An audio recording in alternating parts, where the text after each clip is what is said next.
Assalamualaikum warahmatullahi wabarakatuh.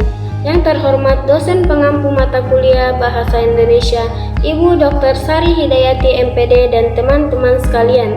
Pertama-tama dan yang paling utama, marilah kita panjatkan puja dan puji syukur atas kehadirat Allah Subhanahu wa Ta'ala, karena dengan berkatnya kita masih sempat melaksanakan presentasi dalam bentuk video. Sholawat serta salam semoga tetap tercurah limpahkan kepada junjungan kita, yakni Nabiullah Muhammad SAW, Nabi yang telah membawa kita dari alam yang gelap gulita menuju alam yang terang benderang. Langsung saja, pada presentasi kali ini akan dibawakan oleh kelompok 6 dengan judul Kutipan, Catatan Kaki, Daftar Pustaka, dan Plagiarisme. Tapi sebelum itu, perkenalkan, nama saya Nia Nadia Ramadhani selaku moderator dari kelompok 7 yang akan memandu jalannya presentasi dari kelompok 6.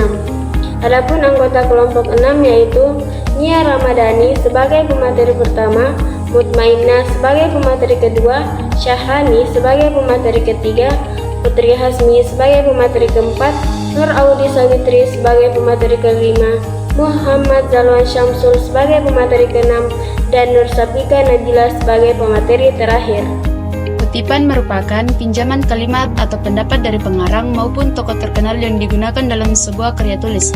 Penggunaan kutipan bertujuan untuk menunjukkan kejujuran penulis dalam menyampaikan sumber ide serta memperkuat uraian atau argumen yang disampaikan.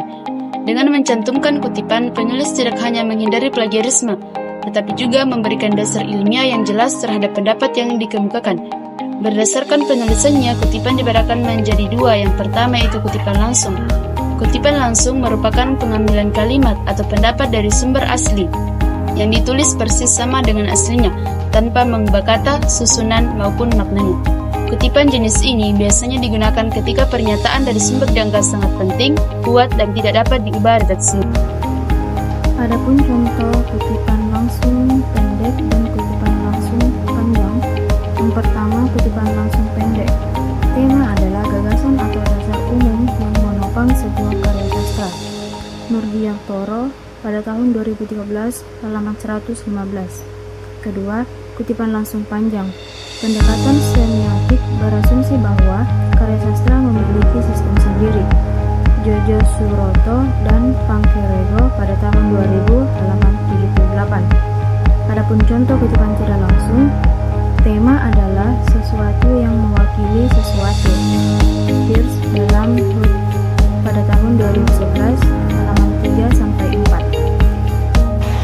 Selanjutnya saya akan menyampaikan materi saja, yaitu catatan kaki.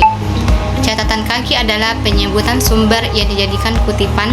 Catatan kaki dibuat untuk memberikan penghargaan terhadap sumber yang dikutip, sekaligus sebagai aspek legalitas untuk izin pengguna karya tulis dan etika akademik dalam masyarakat ilmiah sebagai wujud kejujuran penulis. Semua kutipan yang ada dalam tubuh karangan ilmiah harus dituliskan sumbernya secara tersurat dalam catatan kaki. Adapun tata cara penulisan catatan kaki, yang pertama, catatan kaki ditulis di bagian bawah halaman tempat materi pernyataan yang dikutip. Yang kedua, catatan kaki ditulis satu spasi sebagai huruf Arial atau Times New Roman dengan ukuran font 10.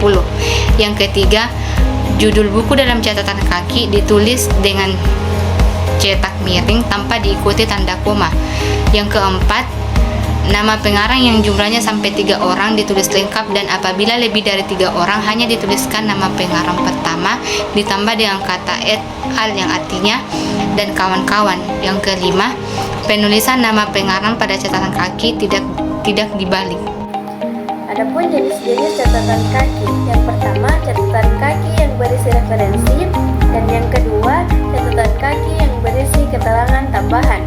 Jenis catatan kaki yang berisi referensi menunjukkan sumber tujuan yang berisi penomoran dalam isi karangan. Contohnya, Leach menyebutkan bahwa semantik memerlukan makna sebagai suatu hubungan yang melibatkan dua segi atau diadik. Sedangkan pragmatik memerlukan makna sebagai suatu hubungan yang melibatkan tiga segi atau triadik. Catatan kaki yang berisi keterangan tambahan memberikan penjelasan tambahan tentang hal yang dibahas. Contohnya, Indo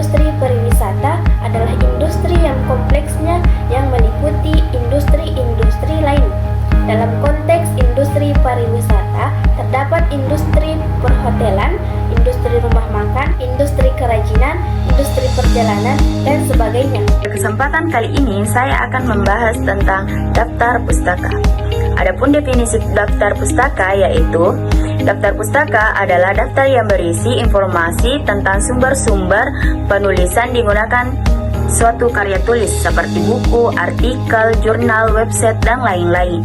Daftar pustaka biasanya diletakkan di akhir karya tulis dan berfungsi sebagai referensi bagi pembaca yang ingin mengetahui lebih lanjut tentang topik yang dibahas. Adapun aturan-aturan penulisan yang pertama yaitu tidak mencantumkan gelar akademik atau keagamaan, kedua nama pengarang 3 orang, nama pertama dan kawan-kawan. Ketiga yaitu urutan alfabet nama pengarang. Yang keempat urutan dipisahkan dengan titik. Yang kelima judul buku huruf miring, huruf awal kapital. Yang keenam pengarang sama garis panjang tab, tahun sama, tambah kode A, B, C, dan seterusnya. Fungsi daftar pustaka: memperkuat argumen, memberikan arahan pengecekan sumber, menjaga integritas dan kredibilitas karya tulis. Adapun contoh daftar pustaka yaitu Hoyt BH tahun 2011, Komitika dan Komunikasi, Jakarta, Pustaka Utama. Format penulisan: nama penulis, nama keluarga, inisial nama, tahun penerbit, judul buku, kota terbit atau penerbit. Selanjutnya yaitu materi plagiarisme. Plagiarisme adalah tindakan mengambil ide, tulisan, karya, dan ide atau gagasan orang lain lalu mengakui sebagai miliknya tanpa memberikan atribusi atau pengakuan yang layak kepada pemilik asli, baik disengaja maupun tidak disengaja, yang merupakan pelanggaran etik akademik dan intelektual dengan konsekuensi hukum serta akademik. Plagiarisme pada karya fiksi digital masih sering terjadi karena keterbukaan akses informasi dan kurang ketatnya pengaturan pada aplikasi, sehingga memudahkan pihak lain untuk memplagiasi dan mencuri ide karya. Selanjutnya saya akan memaparkan materi saya tentang jenis sanksi plagiarisme. Yang pertama, sanksi akademik. Nilai E atau gagal untuk tugas atau mata kuliah, penundaan kelulusan dan pencabutan gelar akademik. Yang kedua, sanksi administratif.